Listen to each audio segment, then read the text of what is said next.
discussing Chapter 13, Multimodal Transportation. Multimodal transportation includes truck transportation, rail transportation, intermodal transportation, freight forwarders, project cargo, and other means of transportation. Truck transportation. In many parts of the world, trucking is a vital way of shipping internationally. In some areas of the world, it represents 100% of the international traffic. In others, it is a lower percentage, but trucking is still a significant part of the international traffic volume. Importantly, though trucking is almost always the mode of transportation for the first mile and the last mile of shipment's itinerary. This is the intra-European freight, so basically they rely more on the road. Second is sea, rail, inland waterways, pipeline, and air. So the most used is the road, second is sea, and next is rail. Truck transportation. The critical issues for a shipper using truck transportations are the many different national rules and regulations that govern truck transportation.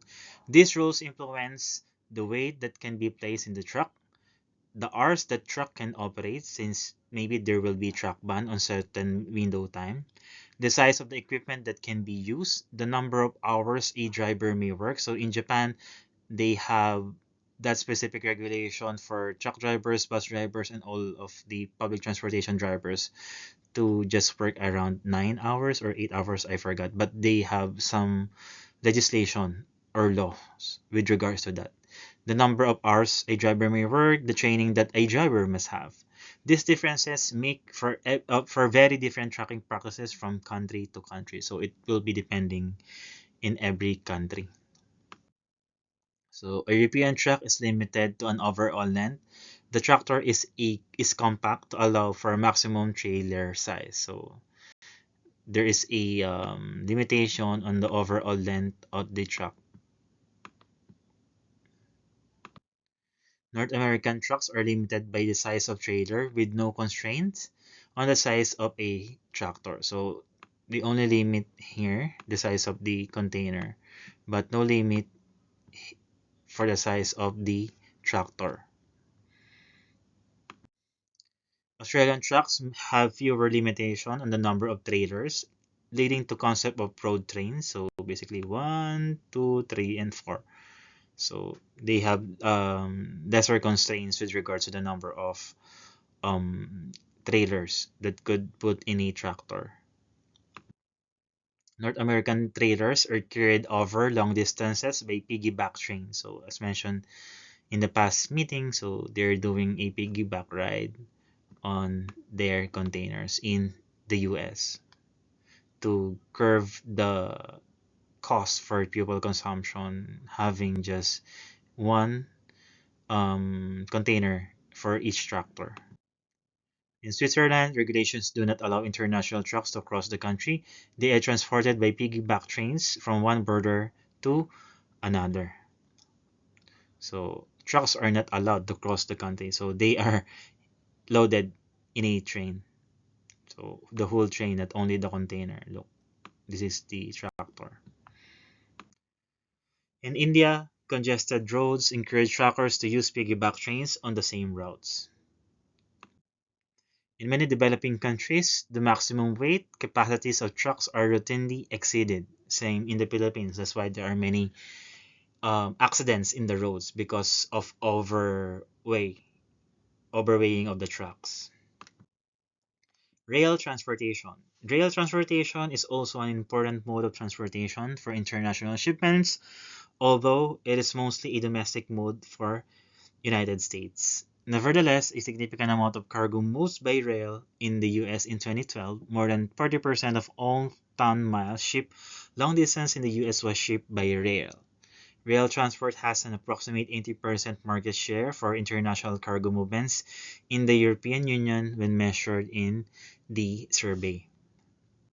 Rail transportation is dominated by three issues: the ownership of the railroad, which can be private, the United States, or public, most of the remainder of the world, The infrastructure, such as issues of gauge, width, and of the tracks, electrification, curbs, maintenance, and so on, which dictates the types of goods shipped and the speed at which they are delivered. The relationship between passenger traffic and merchandise traffic, and which has priority over the other. In the US, merchandise traffic has priority. In many other countries, it's the passenger traffic that has the priority. So depending on the country and the situation. Rail cars tends to be specialized. General merchandise is transported in box cars, so like this. So some just like this. It depends on the shipments or the cargo or the items that will be shipped. Carry containers in single stack because of the electric line. So here, so they have constraints. So only one stack, one level. Unlike in the US, most of that is powered by locomotives, so no electric lines or no overhead electric lines. North American trains carry containers in double stack since they're using steam engine. So like this, as you could see. Intermodal transportation. So what is intermodal transportation? A shipment that takes more than one mean of transportation from its departure to its point of destination, using only one bill of lading, is said to be intermodal or multimodal. Another term for the same concept is called co-modality. International intermodal transportation is strongly linked to the creation of container, which is ideally suited to be shipped from the truck, train, or ship, and can be easily transferred from one mode of transportation to another. The modern container was invented by Malcolm McLean. So the containers designed by Malcolm McLean, invented by Malcolm McLean. So the most common container is the 40-foot container designed to hold goods loaded through its two doors. Oversized good can be shipped in an extended length container, 45 foot long in this case.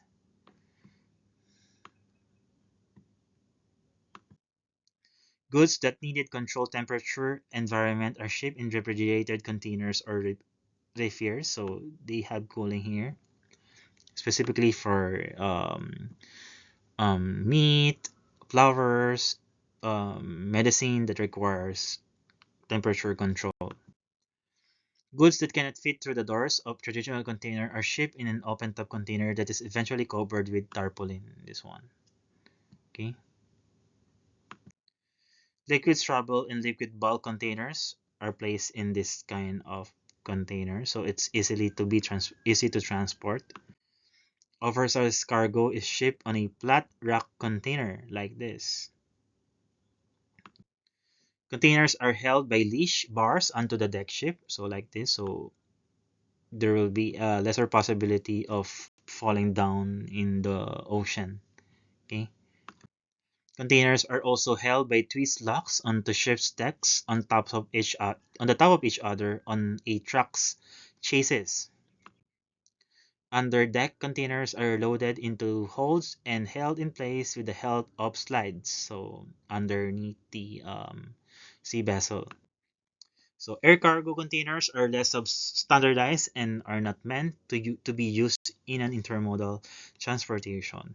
So since this is the type of cargo that they have. The increased importance on containerization in intermodal transport has created new transportation models such as land bridges and intermodal yards. Land bridge for goods that are shipped from Asia to Europe. It is often more economical to ship goods by ocean to the west coast of North American, unload the containers, transport them by rail to the East Coast before shipping them by ocean to Europe. The more costly alternative is to ship the goods through the Panama Canal. Intermodal terminal, dry port, location where containerized goods change means of transportation. Intermodal yard, transfer containers from trucks to trains or vice versa. Here is a container stacker perform that specific task. Liability convention. The liability convention governing land transportation and intermodal transportation are still governed by the liability conventions that are in place for each mode of transportation and each country. The Rotterdam Rules and a new liability convention in 2009 that limits carriers' liability to SDR 875 per package or SDR 4 per kilogram was designed specifically for intermodal shipments. It is likely to be adopted by most countries last 2015.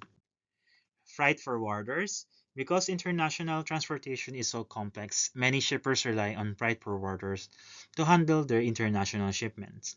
Freight forwarders arrange all aspects of transportation and the paperwork for a shipper from following the exporting country's requirements to clearing custom in the importing country. Freight forwarders are essentially travel agents for freight. So basically they are the one handling all things related to your logistics. So you don't need to think about how your goods could um, receive from one point to another. Project cargo. Project cargo is a type of cargo that requires more advanced planning because of its size, weight, or volume. Shipper needs to take into account the cargo dimension and weight in order to determine whether it will fit under the bridges, inside tunnels, and around curbs. Many project cargo shipments can take months to plan thoroughly and often require specialized knowledge. Shippers also have to account for the special permits that the cargo will need. So an example is the blade of wind turbine. Because of their length and unusual shape, wind turbine blades are project cargo, necessitating careful transportation and planning since not all the roads can handle this kind of cargo. Okay, so you need a lot of planning and effort in order for you to transport this kind of cargoes. Project cargo can be unusually large, necessitating specialized ships called heavy lift ships, so like this. Other means of transportation. So we have the pipelines. Pipelines can be used for transport of liquid cargo, such as the petroleum oil, refined oil products, water, and gases, generally natural gas, as well as coal in the form of slurry, a mixture of powdered coal and water. Pipelines are essential to the transport of energy products. Barge are flat-bottom boats that are designed to carry cargo on rivers and canals. Some are self-propelled and others are designed to be pushed or pulled. In the United States, barge carry most bulk cargo such as grain, coal, minerals, sands, soil, and etc. But in Europe and China, they also carry containers, automobiles, and other general cargo, depending on its applicable applications. Russia European Union gas pipeline. So it is one of form to transport the oil. Barges are often moved in groups, pushed by a tugboat, and carry bulk commodities such as in this picture. In Europe, barges are generally self-propelled and can also carry general cargo or containers. So basically, that ends our lesson. Thank you for listening.